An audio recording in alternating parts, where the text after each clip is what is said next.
नमस्कार, मैं हूं आपके साथ आयुषी गुप्ता। यमन में मौत की सजा पाने वाली केरल की नर्स निमिषा प्रिया की मौत की सजा फिलहाल टाल दी गई है।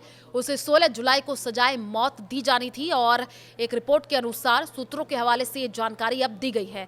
आपको बता दें कि मीडिया रिपोर्ट्स के मुताबिक जो है एक्टिविस्ट ग्रुप और प्रभावशाली धार्मिक नेताओं ने इस मामले में दखल दिया, जिसके बाद निमिषा प्रिया की मौत की सजा स्थगित कर दी गई है। और इससे पहले निमिषा को मौत की सजा से बचाने के लिए डिप्लोमेटिक लेवल पर भी कई कोशिशें की गई थी। खबर ये भी है कि पीड़ित का परिवार अभी तक क्षमादान या ब्लड मनी स्वीकार करने के लिए सहमत नहीं हुआ है।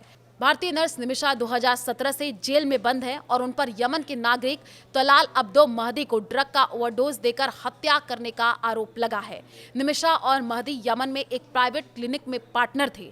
आरोप है कि महदी ने निमिषा का पासपोर्ट अपने कब्जे में लेकर के रखा था और उसे प्रताड़ित करता था। मीडिया रिपोर्ट के मुताबिक ये है कि यमन से चर्चित सूफी विद्वान शेख हबीब उमर बिन हाफिज बातचीत कर रहे हैं। बातचीत में यमन के सुप्रीम कोर्ट के एक जज और मृतक के भाई भी शामिल हैं। शेख हबीब को बातचीत के लिए मुफ्ती मुस्लियार ने मनाया है। रिपोर्ट के मुताबिक भारत में कंथापुरम के ग्रैंड मुफ्ती एपी अबुबकर जो मुस्लियार और यमन से चर्चित सूफी विद्वान शेख हबीब उमर बिन हाफिज इस मसले पर बातचीत कर रहे हैं। इसमें यमन के सुप्रीम कोर्ट के एक जज और मृतक के भाई भी शामिल हैं।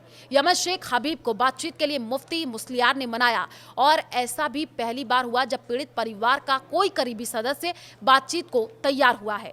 ये बातचीत शरिया कानून के तहत हो रही है, जो पीड़ित परिवार को दोषी को बिना किसी शर्त के या फिर ब्लड मनी के बदले में माफ करने का कानूनी अधिकार देता है।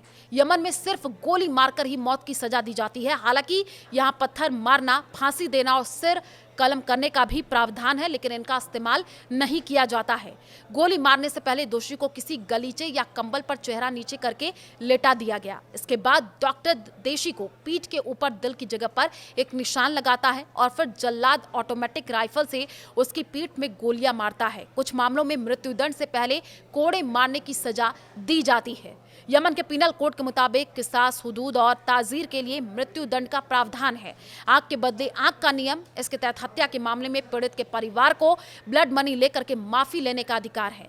निमिषा के पति और बेटी 2014 में भारत वापस आ गए थे, लेकिन निमिषा वहीं रही। बाद में निमिषा ने पासपोर्ट वापस लेने के लिए मेहंदी की बेहोशी का इंजेक्शन दिया, लेकिन दवा की खुराक ज्यादा होने से मेहंदी की मौत हो गई और निमिषा को हत्या के जुर्म में मौत की सजा सुनाई गई।